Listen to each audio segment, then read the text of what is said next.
Ce podcast est la propriété du site devoirdephilosophie.com. La technique chez Aristote. La notion de technique n'a évidemment pas le même sens chez cet illustre philosophe de l'Antiquité grecque que celui que nous en avons de nos jours. Le mot lui-même, techné en grec, qui signifie art ou technique, ne revêt pas la signification scientifique que nous lui attribuons communément.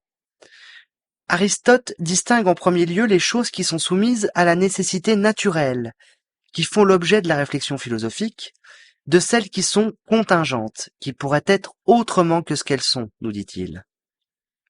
Ce sont justement parmi ces dernières que nous trouvons nos fabrications, qui ont fait l'objet d'une activité productrice, qui se nomme poiesis en grec, que nous nommerions à notre époque technique.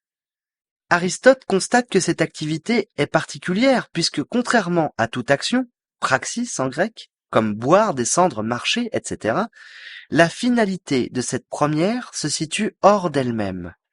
En effet, le but du sculpteur qui veut produire une statue ne réside pas dans la production, mais dans la statue elle-même. De plus, l'activité productrice se termine dès que le but est atteint. Le sculpteur s'arrête lorsque la statue est achevée.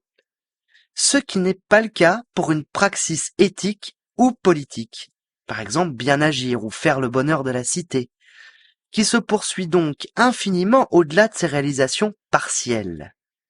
La pensée grecque antique attachait une valeur particulière à la nature de la finalité de chaque chose. En ce sens, la technique était loin de revêtir autant d'importance que celle que nous lui attribuons aujourd'hui. Pour finir, citons un passage de l'Éthique à Nicomaque d'Aristote. La disposition à agir accompagnée de règles est différente de la disposition à produire accompagnée de règles. De là vient encore qu'elles ne sont pas une partie l'une de l'autre, car ni l'action n'est une production, ni la production une action.